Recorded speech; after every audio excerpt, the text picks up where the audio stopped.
RIMURU Go Back in Time by Rimu-chi.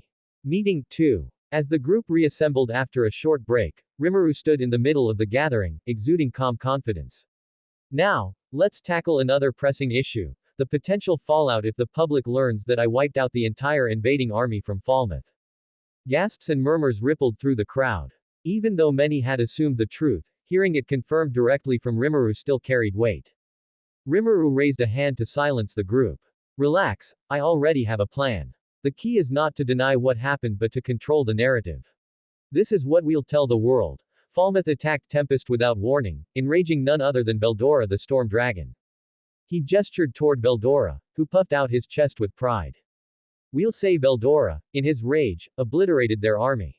When he tried to continue his rampage toward Falmouth itself, Yum and his team bravely stepped up to stop him but failed. That's when I appeared to fight Veldora, ultimately calming him down and preventing further destruction.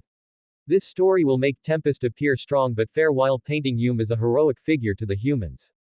RIMURU turned to Veldora, his tone casual yet respectful. So, Veldora, is it alright if we use your name for this? Veldora grinned widely. Of course. Anything for my little brother.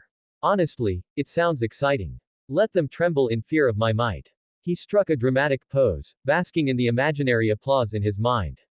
RIMURU chuckled, shaking his head. Thanks, Veldora. I appreciate it. Gazel, observing this interaction, let out a small laugh. The Storm Dragon himself agreeing to be part of a public relations scheme. Only you, RIMURU, could pull this off. Veldora smirked. It's because I'm mighty and because RIMURU is my younger brother. Our bond is unshakable. Benimaru stepped forward, his expression serious. But will this really work? Some nations already distrust us. They might see this as a dangerous display of power. RIMURU nodded. True, but we're not trying to please everyone right away. The nations already allied with us will understand. As for others, the fear of Veldora and the heroism of Yum will keep them from acting rashly. The story is designed to balance fear with admiration. Shuna added softly, but what about the Falmouth citizens? Won't they hate us for what happened? That's why Yum is so important, RIMURU explained. We'll present him as their savior, the man who stood up to Veldora and helped bring peace. With him as king, the people will rally behind him, not against Tempest. Rain nodded, her analytical mind appreciating the strategy. And Yum's team has the charisma to sell this narrative. It's a clever plan, my lord.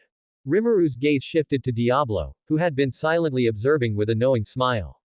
Diablo, I'm entrusting you with this task. Oversee the transition of power in Falmouth and ensure Yum's coronation goes smoothly. Your job is to make sure the story sticks and the Tempest's reputation remains strong. Diablo bowed deeply, his crimson eyes gleaming with devotion. It will be done, my lord. The world shall see Tempest's greatness. Yum groaned, rubbing the back of his neck. Man, this thing just keeps getting bigger. Alright, I'll do my part, but don't blame me if people start questioning things. Grucius grinned, slapping Yum on the back. Don't worry, boss. We've got your back. Besides, you've already got the looks and charm for it. Mayoran smiled warmly. You'll do great, Yum. I believe in you. RIMURU clapped his hands, drawing everyone's attention. Alright, if there are no more questions, let's move on to the next topic. As the previous discussion ended, RIMURU shifted the conversation to another important matter. Now, let's address something crucial: my recent ascension as a demon lord. The room fell silent, a mix of curiosity and tension filling the air. Even those already aware of RIMURU's power couldn't help but feel the weight of his words. King Gazel broke the silence. RIMURU, now that you're a demon lord, you'll have to deal with the existing ones. How are you planning to handle them? They don't take kindly to newcomers in their ranks. RIMURU smirked confidently, leaning forward. Simple. I'll handle them the way I always handle problems, being the strongest. This caused a wave of murmurs, but the responses from two specific individuals stood out. Rain, who had been quietly observing, smiled knowingly. RIMURU-sama, you aim high, don't you? If it's you, I'm sure it's possible. Diablo chuckled darkly. Naturally. My master will not only rival but surpass them all. The demon lords will bow before his might. Benimaru raised an eyebrow. Wait. Who's even considered the strongest demon lord right now? Rain folded her arms, her calm demeanor unchanging. The current strongest demon lord is Guy Crimson, also known as Rugeth Primordial Red. He's the most powerful of the demon lords, ruling over the ice continent. Second to him is Milam Nava, the dragonoid, known for her unmatched destructive power. The room grew still as the names registered. Even Gazel looked concerned. You're saying Rimuru would have to contend with the likes of Guy Crimson or Milam Nava? Rimuru waved off the concern with a laugh. Relax. Milam's a friend, and as for Guy, let's just say I'm not in a hurry to fight him unless necessary. Diablo's eyes gleamed with pride. Even so, my lord. I believe you'll rise to the top, surpassing even Guy Crimson. It's inevitable. Ellen from Yume's group raised her hand hesitantly. But what if Guy or Milam sees you as a threat?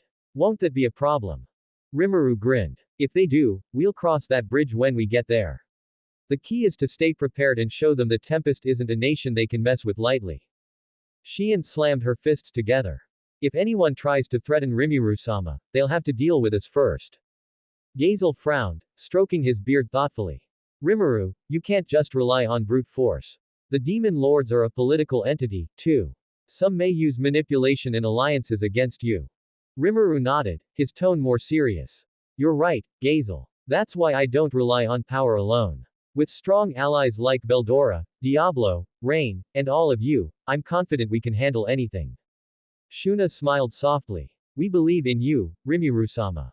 Whatever challenges lie ahead, we'll face them together. As the discussion turned to strategy, Rimuru decided to bring up a subtle warning. Speaking of demon lords, not all of them rely on power alone. Some, like Clayman, prefer scheming behind the scenes. Benimaru frowned. Clayman. Is he planning something? Rimuru was about to elaborate when the sound of shattering glass interrupted him. The entire room tensed as a small figure came crashing through the glass roof, landing in the middle of the meeting table. Everyone jumped back, their hands ready to draw weapons, only to see a tiny, fairy-like girl dusting herself off and looking around. Ow! Who the heck put that roof there? Ramiris complained, rubbing her head. Rimuru sighed, visibly exasperated. Ramiris. What are you doing here? And did you really have to break the roof again? Ramiris pointed an accusatory finger at Rimuru. This is an emergency, Rimuru. Doors are too slow for situations like this. Shion tilted her head in confusion. What's so urgent that you had to crash through the ceiling? Ramiris puffed out her chest proudly. The balance of the world is at stake, and only I, Ramiris, the great demon lord of the labyrinth, can save it. The group stared at her in silence before Rimuru let out a long sigh. Alright, fine. Let's hear it. But you're paying for the roof this time. As Ramiris slowly regained consciousness, Fuse, who had been quietly observing, spoke up. Rimuru, who exactly is this? He gestured vaguely at the tiny fairy, who was now perched on the table. Well, let me introduce her properly, Rimuru said, his tone casual. This is Ramiris, one of the 10 great demon lords. Fuse blinked, looking her up and down. Wait, her. A demon lord. Yes, and not just any demon lord. Ramiris puffed out her chest, floating up into the air. I'm one of the strongest. You should all be trembling in awe. The room went silent for a moment before Rimuru chuckled. She's, quite confident. Fuse scratched his head. Well, I guess I shouldn't be surprised anymore. Rimuru, you've already introduced a true dragon, 2 primordial demons, and yourself as a demon lord. What's one more? Ramiris froze mid-flight. Wait. Veldora. As in the Veldora storm dragon. Veldora, who had been silently observing, grinned. Indeed, it is I, the mighty Veldora Tempest. Little one, you're lucky to be in the presence of someone as magnificent as me. Ramiris immediately crossed her arms, trying to look unimpressed. Ha! I could beat you with one punch. Veldora's grin widened as Rimuru facepalmed. Alright, that's enough, Rimuru muttered, grabbing Ramiris by the back of her cloak. Since you're so confident, why don't you sit near Veldora for a bit? He plopped her onto a chair right beside the towering dragon. Ramiris glanced at Veldora and froze. As her tiny brain processed his overwhelming presence, she suddenly saw flashes of his dragon form in her mind. Wait. You're that Veldora. She squeaked, her face going pale. Veldora leaned forward with a mischievous smile. Oh, are you scared now, little one? Before she could respond, Ramiris fainted, tumbling face-first onto the table. Yume scratched his head, looking unimpressed. All bark and no bite, Rimuru shook his head, turning to Yume. Don't judge her too quickly. She may look like this now, but this isn't her true form. If she regained her full power, she'd be as strong as Veldora or maybe even stronger. The room went silent. Even Fuse, who had become numb to surprises, looked stunned. Shizu, who had been quietly observing, finally spoke for the first time during the meeting. Rimuru, is this the same Ramiris who helped save the children back then? Rimuru nodded, a soft smile on his face. That's right. She sacrificed much of her power long ago to save the world from Milam's uncontrollable rage. People underestimate her, but she's someone I respect deeply. Ramiris, who had apparently been feigning unconsciousness, suddenly flew up and latched onto Rimuru's face. Rimuru, you really mean that? You actually respect me? Hey, don't cling to my face like that. Rimuru protested, trying to pry her off. Once Rimuru managed to get her to calm down, he asked, so, Ramiris, what brings you here? I assume it's something important. Ramiris hesitated before answering. Well, it's about Walpurgis. Before she could finish, Rimuru grinned knowingly. Ah, so you're here to warn me about the meeting of the demon lords, right? Ramiris stared at him, wide-eyed. Wait, how do you already know about that? I was supposed to be the first to tell you. Rimuru just laughed, handing her a plate of snacks. Don't worry about it. Thanks for coming to warn me, though. Why don't you stay here in Tempest for a while? Ramiris's cheeks flushed pink as she took the snacks. Really? You'd let me stay here? No one's ever been so kind to me. She glanced over at Veldora, who smirked at her, causing her to turn an even deeper shade of red. Rimuru's fiancés, who had been silently observing the exchange, suddenly stood up. Shion cracked her knuckles. Let's take a little break, shall we?